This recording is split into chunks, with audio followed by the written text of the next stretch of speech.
a todos. Bem-vindos ao Centro Espírita, Instituição Caminho da Luz. Sejam todos bem-vindos. Agradecemos. Agradecemos também a espiritualidade que desde cedo já está aqui para nos acompanhar. Hoje nós temos a companhia do nosso amigo Maximiliano Lacerda, que hoje mora em Brasília. Ele vai fazer a palestra Espiritismo, o que é? Antes que o Maximiliano se apresente, eu vou ler um pequeno trecho do livro com o nosso e depois vamos pedir para a prece inicial para o companheiro Benoni fazer. Boa vontade. Boa vontade descobre o trabalho. Trabalho opera a renovação. Renovação encontra o bem. O bem revela o espírito de serviço. O espírito de serviço alcança a compreensão. A compreensão ganha humildade. A humildade conquista o amor. O amor gera renúncia. A renúncia atinge a luz. A luz realiza o aprimoramento próprio. O aprimoramento próprio santifica o homem. O homem santificado converte o mundo para Deus. Caminhando prudentemente, pela simples boa vontade, a criatura alcançará o divino reino da luz. Emmanuel. Querido Mestre Jesus, mais um domingo reunidos aqui para ouvir as palavras do Evangelho, que possamos refletir sobre essas palavras nessa semana que logo se iniciará. Pedimos a ajuda dos amigos desencarnados, dos nossos anjos de guarda, que esses possam sempre estar conosco nos nossos momentos de alegria e também de dificuldade, nos inspirando e nos mostrando o caminho. Que possa, Senhor Jesus, fazer de nossa caminhada a sua glória, e que essa glória nos faça ser melhores, mais gentis e mais amorosos. Agradecemos por tudo isso, que assim seja.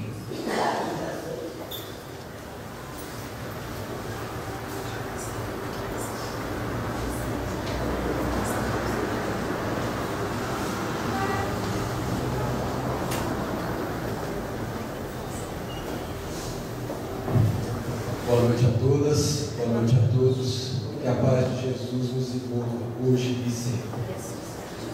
Nós que estamos buscando compreender a terceira revelação que Jesus nos prometeu há 2000 anos atrás, nós precisamos saber o que é o Espiritismo.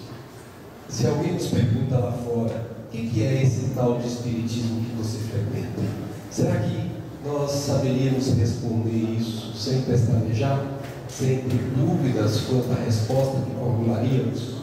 E é para isso que nós estamos aqui hoje, para entender o que é o Espiritismo e o que daí gerará em nós. Nós temos sinônimos. O Espiritismo pode ser chamado de doutrina espírita, pode ser chamado de doutrina dos espíritos, os três mais convencionais. Mas precisamos, antes de responder o que é Espiritismo, saber o que é Espiritismo e o que é espiritualismo, distinguindo-os. Então, aproveitando um livro bem bacana para a gente aprender Kardec no início, nós temos o Cristiano Torque dizendo assim: o termo espiritualismo pode ser considerado como gênero de que são espécies todas as correntes religiosas, inclusive o Espiritismo. Em outras palavras, o catolicismo, o protestantismo, o budismo, o espiritismo, todos são doutrinas espiritualistas, têm a crença no espírito e, por consequência, se nivelam aí. Mas, até aí, por isso Kardec cunhou um outro termo, espiritismo, para distinguir de espiritualismo, senão ele se situaria como os demais. Então, o próprio Kardec, no preâmbulo de um livro que ele chama O que é o Espiritismo, para exatamente responder essa pergunta, ele vai dizer a nós: o Espiritismo é, ao mesmo tempo, uma ciência de observação e uma doutrina filosófica. Então, ciência e filosofia é uma parte do Espiritismo. mas é uma ciência de observação e uma doutrina filosófica. Vamos entender o que Kardec quer dizer com isso. Como ciência, trata da natureza, da origem e destino dos espíritos, bem como de suas relações com o mundo corporal. De onde viemos, o que estamos fazendo aqui e para onde vamos. A doutrina espírita é a única das filosofias espiritualistas que deixa claro, evidentemente claro, essas três respostas. Não há margem para que se duvide quando se conhece a doutrina, quando se a estuda com a gravidade e a circunspecção que ela requer. Mas ele fala também que há uma relação com o mundo dos espíritos, que nós não estamos sozinhos, que como Paulo já houvera dito, nós estamos envolvidos com uma nuvem de testemunhas. E às vezes essas testemunhas interferem em nossas vidas. Ainda hoje estivemos no Sanatório Espírita de Anápolis visitando uma pessoa do nosso conhecimento que está lá por interferência de um desses que fazem parte da nuvem de testemunhas. Processo obsessivo grave. E aqui nós temos Kardec falando que nós podemos conhecer isso e lidar com isso, de maneira a nos prevermos e precavermos quanto a essas relações. Então, como ciência espírita, nós estamos interessados em conhecer as leis do princípio espiritual. Nós não estamos interessados em conhecer as leis do princípio material. Para isso, nós temos as academias, as universidades do mundo afora, e elas já fazem isso. E como elas não reconhecem o espírito até hoje, apesar de termos notado alguns traços de profissionais que já vêm buscando instalar o espírito dentro da academia científica do mundo, ainda não temos chancelado pela academia científica do mundo o reconhecimento de que o espírito exista. E por isso, esse é da alçada da doutrina dos espíritos. Nós não vamos conseguir obter resultados deste campo lá na faculdade. Como filosofia, compreende todas as consequências morais que dimanam, que provêm dessas mesmas relações com os espíritos. Ou seja, ele está usando um termo aqui, moral. Filosofia espírita traz consequência moral. Mas para a maior parte das pessoas do mundo que não tem conhecimento da filosofia espírita, essa palavra moral não faz o sentido que ela tem na doutrina espírita. Se a gente pergunta para um jovem que gosta de futebol, ele vai falar que está com a moral alta porque o time dele ganhou. Será que é essa moral que nós estamos falando? Não é. A moral que a doutrina espírita está falando está claramente definida a partir de uma pergunta de Allan Kardec, 629 do Livro dos Espíritos. Kardec também tinha essa dúvida. Que definição se pode dar de moral? O que vocês querem, espíritos, dizer com moral? E eles respondem com as 1019 perguntas e subperguntas de forma clara, concisa, direta, objetiva, sem margem para tergiversação. Moral é a regra do bem proceder. Como fazer? Isto é, distinguir o bem do mal. Então, distinguir o bem do mal é condição fundamental para que a gente consiga ter um bom proceder. E eles continuam dizendo: funda-se na observância da lei de Deus. Então, para que a gente saiba distinguir o bem do mal, é necessário que a gente conheça a lei de Deus. E eles dizem mais: o homem procede bem quando tudo faz pelo bem de todos, porque então cumpre a lei de Deus. E aí a gente lembra as consequências morais: amar a Deus sobre todas as coisas e ao próximo como a si mesmo. O que eles estão dizendo, em outras palavras, que moral é seguir as leis de Deus. E a lei de Deus é sintetizada, é sumarizada por Jesus por essa frase: amar a Deus sobre todas as coisas e ao próximo como a si mesmo.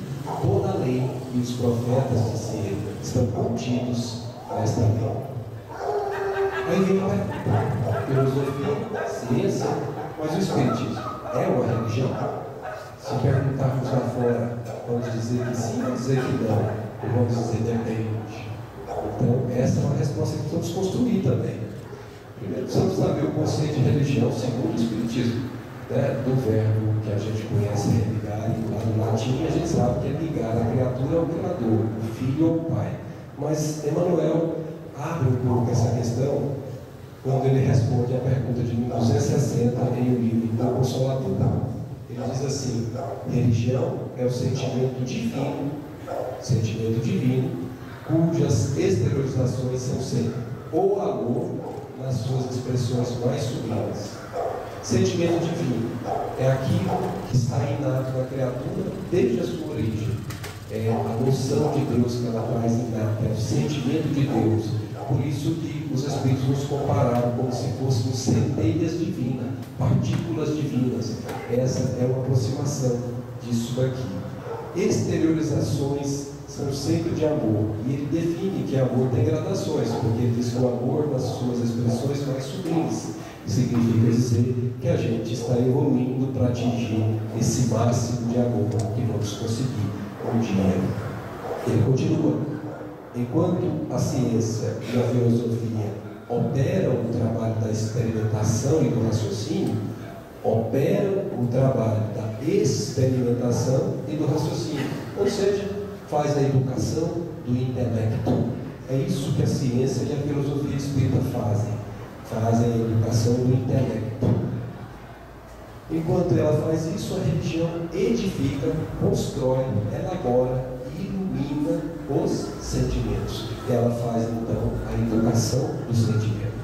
A primeira, a gente até consegue parte dela na faculdade do mundo, mas a segunda não. A segunda a gente faz primeiro no lar, quando o lar está nesta linha, ou a gente faz na busca da nossa autoiluminação. Emmanuel termina: as primeiras se irmanam na sabedoria, a segunda personifica o amor. As duas asas divinas com que a alma humana penetrará um dia os pórticos dos sagrados da espiritualidade. Nós agora entramos naquela palavra de novo. Os sermos espíritas nos remete a sermos verdadeiros espiritualistas, ou temos espiritualidades em nós, dentro de nós.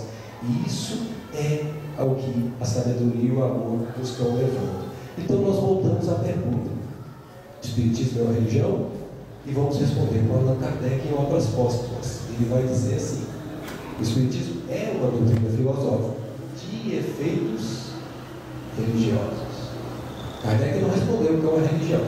Disse que é de efeitos religiosos, como qualquer filosofia espiritualista.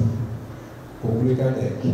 Mas não é uma religião constituída, visto que não tem culto, nem rito, nem templos, e que, entre os seus adeptos, nenhum tomou ou recebeu o título de sacerdote ou de sumo sacerdote.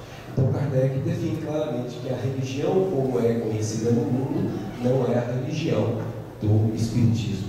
Vai dizer mais Kardec: o Espiritismo não se impõe a quem quer que seja, quer ser aceito livremente e por efeito de convicção. Convicção, eu sei, por isso eu não tenho dúvida, isso é convicção. Expõe suas doutrinas e acolhe os que voluntariamente o procuram. Por isso que a gente não faz proselitismo. Se algum dia alguém colocar um microfone chamando assim: venham para a casa espírita, manda aprender, ele está doido. Está certo que na doutrina espírita a gente não faz isso. Então, obviamente, a doutrina espírita expõe. Quem a conhece terá acesso ao que foi revelado. Jamais ela impõe esses conhecimentos, jamais ela violenta consciências, jamais ela determina o que fazer, jamais. Não é da alçada do Espiritismo.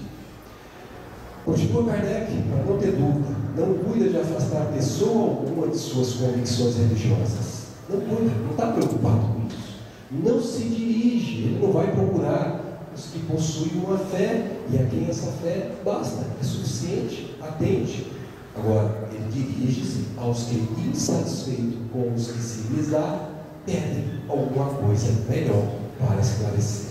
Ontem na FEB, ao término de uma das aulas de ESD que a gente tem lá, uma pessoa que estava fazendo o primeiro semestre de doutrina espírita do ESD, ela me procurou e disse: puxa vida, eu procurei tanto, mas as respostas são tão claras aqui, as dúvidas que eu tinha, todas elas estão sendo sanadas gradualmente à medida que eu me aprofundo nos temas espíritas.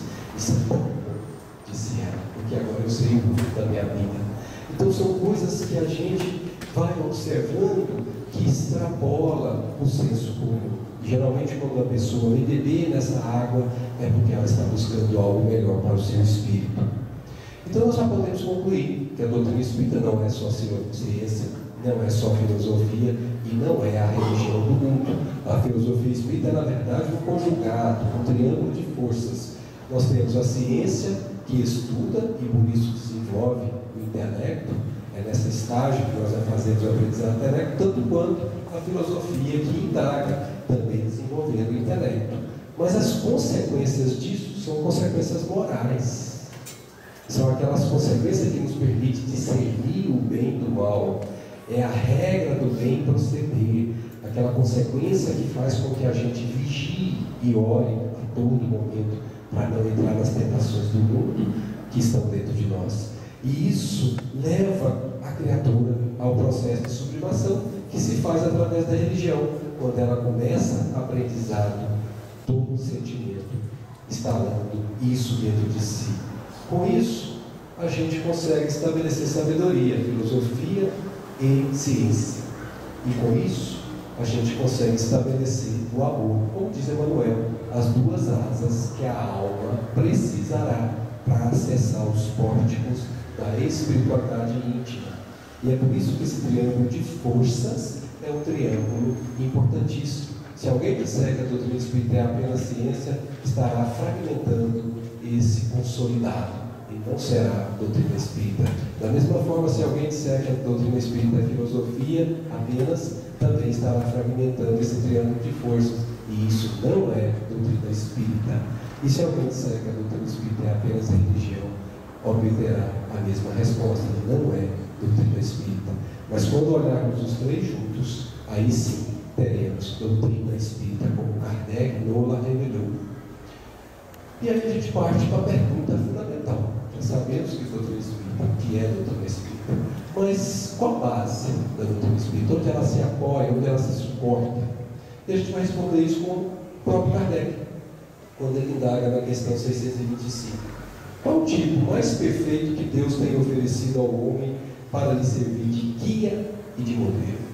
Lembremos que guia é aquele que vai na frente, que sabe o caminho e que vai orientando àqueles que vêm atrás, para que eles não se percam no caminho. Esse caminho é o caminho da nossa evolução, é o caminho da vida. E ele é o modelo, é aquele que faz conforme tem que ser feito. E aqueles que vêm atrás observam e aprendem com ele. Então imagina o guia da vida. E é por isso que a resposta que eles deram foi: veja, Jesus. Então, nós temos que sempre observar para guia e modelo Jesus, porque ele é o tipo mais perfeito que desceu à Terra. Segundo Emmanuel, em A Caminho da Luz, o segundo espiritual em Universo e Vida, ambos publicados pela FEB, Jesus, para descer à Terra, teve que fazer um esforço que nós não temos nem condição de mencionar. Emmanuel diz, junto com o espiritual, que foi preciso de mais de 1000 anos terrenos, para se preparar a psicosfera do planeta, para que o planeta tivesse condição de receber uma criatura de tão alta elevação espiritual, de tão alto teor energético. Foi necessário revestir de corpos que se utilizou a espiritualidade para que ele conseguisse baixar a Terra, para entrar na ionosfera da Terra, se preparar nessa ionosfera para depois então assumir um corpo de carne. Foi necessário trazer um espírito lá de Sírios, que é Maria, para poder comportar a energia deste ser superior. E foi preciso que a concepção fosse toda diferente do padrão que o mundo conhece. Então foi uma concepção carnal. E é tudo isso porque esse ser é o ser mais perfeito que governa esse planeta e que já existia perfeito antes desse planeta existir. E é por isso que a base da doutrina espírita é Jesus, esse guia alegria e esse modelo. Mas Kardec não fica satisfeito com isso. Ele pergunta: uma vez que Jesus ensinou as verdadeiras leis de Deus, que é onde a moral se espelha, regra de bem proceder, observância da lei de Deus, qual a utilidade do ensino que os Espíritos dão? Para que eles vêm falar se Jesus já falou tudo? Terão que nos ensinar mais alguma coisa? É uma pergunta sensatíssima, mostrando a clarividência, a lucidez desse codificador. Poxa, vocês já estão falando a mesma coisa, ou vocês vão trazer alguma coisa de novo para nós? Kardec estava filtrando as informações para que realmente elas fizessem sentido. E eles respondem no mesmo teor da qualidade da pergunta. Jesus empregava frequentemente na sua linguagem alegorias, figuras de linguagens e parábolas, que eram comparações, porque falava de conformidade com os tempos e os lugares. E o semeador saiu a semear. Jesus está falando para agricultores. Quem era aquele povo daquela época? Mas é uma parábola que permanece viva e com sentido profundo até hoje, e ainda não extraímos dela tudo que ela tem para ser extraído, para a gente referir-se a alguma. Então eles disseram que, na verdade, a linguagem de Jesus estava em conformidade com os lugares e era revestida de figuras de linguagem de comparações. Agora eles disseram: faz-se mistério, faz-se necessário agora que a verdade se torne inteligível para o mundo. Quem é a verdade? Eu sou o caminho, a verdade e a vida. Ninguém vai ao Pai senão por mim. Jesus era a verdade. Por isso que, diante do algoz que lhe perguntou o que é a verdade, ele silenciou-se. Ele estava diante da verdade e não conseguia vê-la. Não adiantaria expressar nenhuma palavra para Pilatos, porque ele não conseguiria compreender. E essa verdade tem que ser compreendida. As palavras que Jesus legou ao mundo não podem ficar sem compreensão. Então, é necessário que a gente agora torne inteligível. Por isso que nós precisamos do nível da educação, do intelecto dentro da doutrina espírita. Nós não podemos ficar só com um sentimento, conquanto seja muito mais poderoso do que o intelecto. Mas o intelecto é necessário para que a verdade seja revelada para todos. Continuam eles dizendo a Kardec: muito necessário é que aquelas leis, a boa notícia que Jesus trouxe, sejam explicadas e desenvolvidas, ampliadas, porque tão poucos são os que a compreendem e ainda menos os que a praticam. Então, primeiro nós temos que compreender como é que eu vou acreditar em algo, como é que eu vou ter convicção em algo para poder seguir esse algo, se eu não suportar essa compreensão dentro de mim. Eu sei porque compreendo, senão jamais poderia dizer que sei. Da mesma forma, eles estão dizendo: se a gente quer compreender a verdade, as leis divinas, a gente tem que compreender. E tem muitos poucos de nós que as compreendem. Nós temos sido manipulados durante 2 milênios pela igreja do homem, não pela igreja de Jesus. E temos trabalhado essa compreensão muito pouco. Perguntávamos há muito tempo atrás e perguntávamos até hoje, dependendo da escola religiosa onde nós nos instalarmos, certas respostas serão ditas assim: isso não é da nossa alçada, isso é um mistério divino e não nos cabe perguntar, mas apenas aceitar. Isso fere a compreensão, a lógica, o raciocínio. É quando Kardec diz: então, se aquela fé já não lhe basta, busque algo que responda. E os Espíritos estão oferecendo isso. Mas eles dizem mais: não basta compreender, é necessário que se pratique. E praticar a verdade, praticar o caminho, a verdade e a vida, precisa de vivenciar Jesus dentro do coração. Por isso que ele disse: se queres vir após mim, negue-se a si mesmo, tome a tua cruz e siga. Isso é praticar. Quantos de nós dá conta de seguir Jesus? Continuam os Espíritos para não haver dúvidas. A nossa missão, a missão dos Espíritos, por isso o livro é dos Espíritos, consiste em abrir os olhos e ouvidos a todos. Jesus lembrava: quem tem ouvidos de ouvir, ouça. Falava isso com frequência, porque sabia grande parte do que ele falava àquele povo daquela época não seria compreendido, porque as pessoas não tinham o intelecto desenvolvido o suficiente para conseguir compreender a profundidade da sabedoria que as suas exortações traziam. E é por isso que eles disseram que agora não. Neste século XX, neste século XIX e neste século XXI, esta verdade vai ser aberta a todos os olhos e a todos os ouvidos. E dizem mais, o ensino dos Espíritos tem que ser claro e sem equívocos, para que ninguém possa pretextar, alegar ignorância e para que todos possam julgar e apreciar com a razão. Ser claro e sem equívocos. Se o palestrante vem aqui à frente, ou o monitor de um ESD vai à frente, e começa a trazer equívocos, ele não está fazendo o papel que a doutrina espírita pede a ele. Ele tem que ser claro, conforme a doutrina é.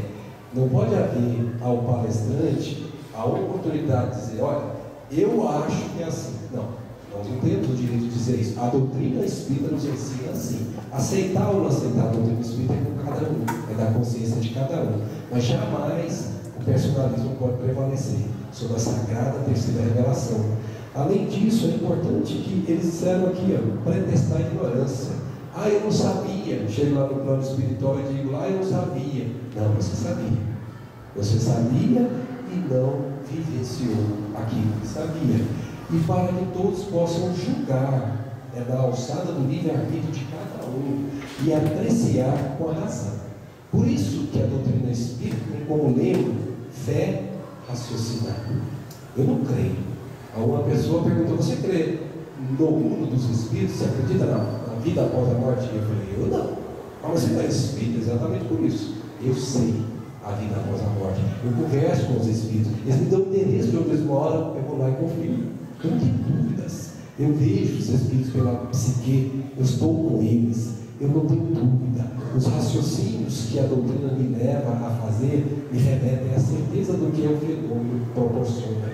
E é por isso que eu não tenho, creio apenas, mas que saber e não ter dúvidas. E eles terminam. Daí a necessidade de que nenhum de nós, seja possível interpretar a lei de Deus ao sabor de suas paixões. Eu sei. Não. Eu vou dizer, esse é meu ponto de vista porque eu sei a doutrina. Esse não pode ser o seu ponto de vista. Nem falsear o sentido de uma lei que é toda de amor e de caridade. Por isso que a gente tem que sempre ter embaixo das nossas transparências de onde é que foi tirado aquilo que você está falando.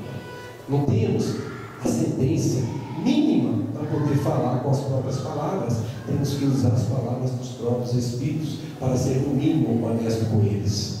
E paixões ainda estão instaladas em nós. É muito fácil a criatura se empolgar, ficando com aquele aspecto do orgulho colocado acima e deixar as paixões internas falarem pela doutrina. E aí começa o problema do escândalo. Então a gente conclui com Emmanuel, que, segundo ele, no aspecto religioso, repousa a grandeza divina do Espiritismo, por constituir a restauração do Evangelho de Jesus Cristo. E aí a gente pergunta, qual é a base da doutrina espírita? Perguntamos de novo, e a resposta está aí: o Evangelho de Jesus Cristo restaurado, conforme nos foi legado no primeiro século, restaurado, compreendido, esclarecido, explanado, conhecido e, sobretudo, vivido e praticado. Por isso, Kardec tem a opção de fazer um comentário importantíssimo em introdução do Evangelho segundo o Espiritismo. Lá no item 1, ele dizia assim: podem dividir-se em 5 partes as matérias contidas nos Evangelhos: os atos comuns da vida do Cristo, os milagres, as predições, as palavras que foram tomadas pela Igreja para fundamento de seus dogmas e o ensino moral. O ensino que ajuda a distinguir o bem do mal, a regra de bem proceder, o ensino que faz com que a gente faça ao próximo que a gente gostaria que o próximo fizesse a gente. As 4 primeiras, diz Kardec, tem, e é por isso que nós precisamos refletir. Nós precisamos refletir, porque só sabendo tudo isso não será suficiente. Se a gente perguntar qual a finalidade do Espiritismo, para que o Espiritismo veio à Terra? E nós estamos aqui todos reunidos agora, estudando juntos, temas espíritas. O que nos traz aqui? E a gente vai responder com o nosso querido Emmanuel, primeira questão do livro Consolador, que é uma pérola que Emmanuel deixou para nós na crônica de Chico Xavier. Ele diz assim: a finalidade divina é a iluminação dos sentimentos. Iluminação dos sentimentos, na sagrada melhoria das características morais do homem. Iluminação dos sentimentos é a principal razão de estarmos aqui. Intelecto se fará, como Kardec usou a expressão, pela força das coisas, pelas circunstâncias. A gente não precisa se preocupar com o ensino do intelecto no mundo de hoje. O governo já manda o seu filho 4 anos de idade, será a idade que o filho terá que ir para a escola, conforme a lei. Será difícil de você evitar que o seu filho desenvolva o intelecto, porque as forças das coisas, como Kardec diz, as leis humanas estão construindo isso sem termos que fazer muito esforço. Agora, desenvolvimento do sentimento, este não se faz na escola do mundo, esse se faz na escola de casa, que o Evangelho é a base de sustentação. Por isso que a melhoria moral do homem não depende da faculdade do mundo, mas depende do Espírito em si, que precisa beber na fonte do Espiritismo, que faz a ciência do Espírito. E aí fica a pergunta: se eu já estou aqui, já sei de tudo isso, sei que eu tenho que lidar sentimentos, sei que eu não posso passar por aqueles que sofrem, por aqueles que precisam de mim, com meu coração endurecido sem sentir nada, eu já sei que eu tenho que fazer algo pelo meu companheiro. O que é ser espírita, afinal de contas? E Kardec responde: reconheces o verdadeiro espírito pela transformação moral. Kardec coloca a palavra verdadeiro. Ele está querendo dizer que tem alguns espíritas que não são verdadeiros. Há alguns de nós que entramos no Espiritismo e há alguns de nós em que o Espiritismo não entrou ainda e não fez a modificação do íntimo. Esse se acredita espírito, mas não é espírita, porque ainda não vivencia as bases do Espiritismo dentro de si.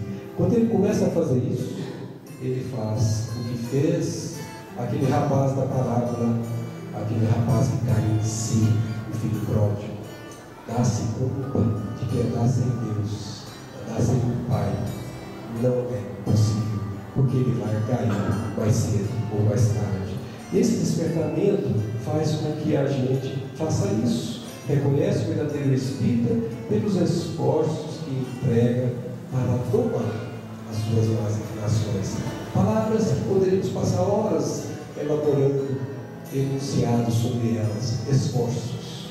Nenhum de nós chegará ao Pai Celestial de onde viemos sem esforços. Esforços que não poderemos delegar a nenhum outro, e somente nós teremos que fazer. Esforços para quê? Para domar, como se doma um cavalo bravo, como se doma um animal. Domar o quê? As más inclinações, as más tendências, as más paixões. A gente assiste uma palestra, a gente faz um estudo, a gente fica inebriado com aquilo que ouve, que vê, que sente. Mas lá fora, no mundo de lutas, a gente sabe, mas tem dificuldade por parte. Então, quando alguém nos agride, a gente sabe que tem que perdoar.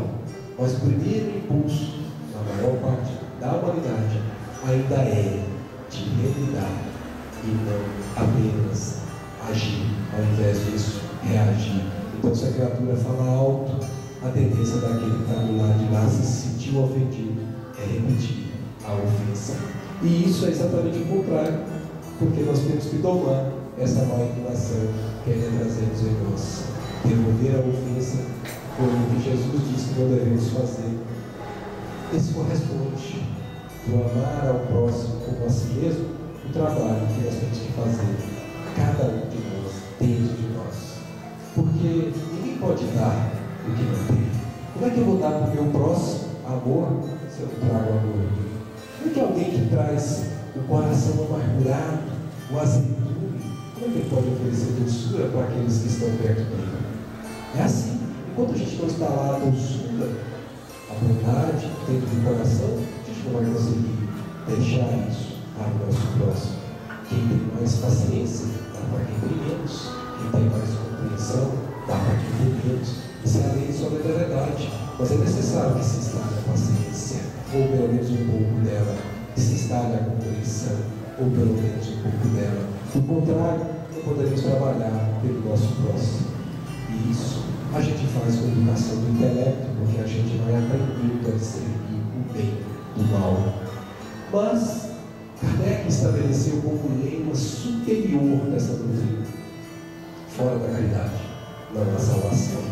Pela revelação de Humberto de Campos, no estudo complementar da obra espírita, nós ouvimos Ismael dizendo, e este é o lema da fé: Deus, Cristo e caridade. Este é o lema que nós temos que seguir sempre, porque a salvação para nós nada mais é do que a volta do Filho ao Pai. Então, quando a gente vê uma cena dessa, se a gente já tem o sentimento sendo namorado, passar sem ter o coração constrangido diante de uma cena dessa é algo difícil de acontecer. Por isso que Jesus, anotado por Mateus, disse: tive fome e me deste de comer, tive sede e me deste de beber, careci de teto e me hospedastes, estive nu e me vestistes, achei-me doente e me visitastes, estive preso e me fostes ver. Jesus complementa dizendo: em verdade vos digo, todas as vezes que isto fizestes a um destes mais pequeninos dos meus irmãos, foi a mim mesmo que o fizestes. E ele houvera dito em outra oportunidade: eu sou o caminho, a verdade e a vida. Ninguém vai ao Pai senão por mim. Então, toda vez que fizermos a Jesus, estamos fazendo ao Pai. Esse é o trabalho ao próximo. E o que levou o nosso apóstolo João a comentar sobre isso mais tarde, sobre essa educação do sentimento, quando ele diz na sua primeira carta universal: pois quem não ama a seu irmão, ao qual viu, como pode amar a Deus, a quem não viu? Então, nós reconhecemos que amar a Deus pede degraus. Primeiro temos que aprender a amar a nós mesmos, aprender a perdoar-nos a nós mesmos, aprendermos a construir o bem em nós mesmos, para termos elementos para ajudar o nosso próximo. E assim, amando o nosso próximo, perdoando o nosso próximo, nós conseguiremos perdoar-nos, amando e vendo a Deus.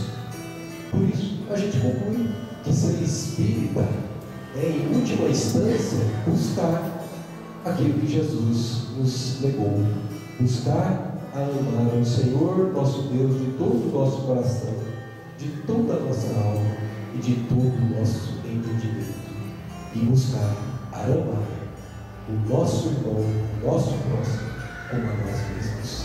Que essa seja a razão de ser, de estarmos aqui. Muita paz a todos. Muito obrigado.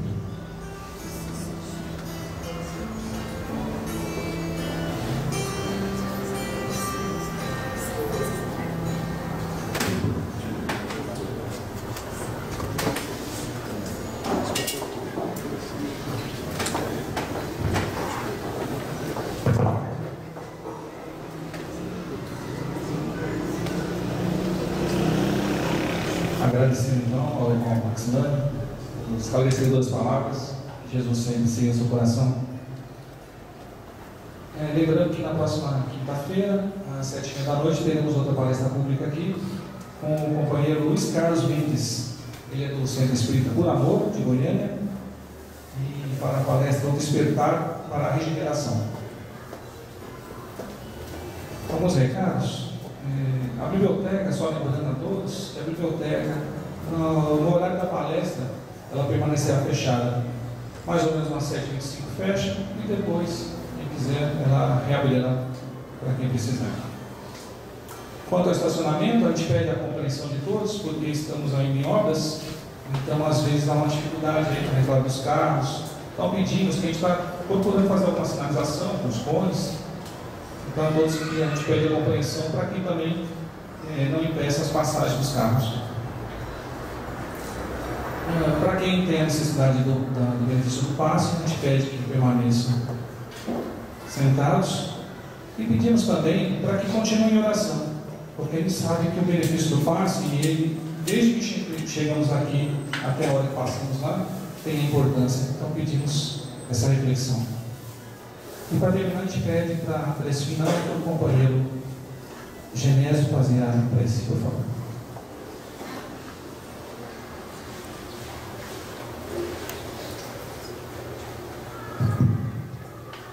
Jesus, bom e amado Mestre, muito obrigado por estarmos aqui mais uma vez neste santuário bendito de oração, de aprendizado.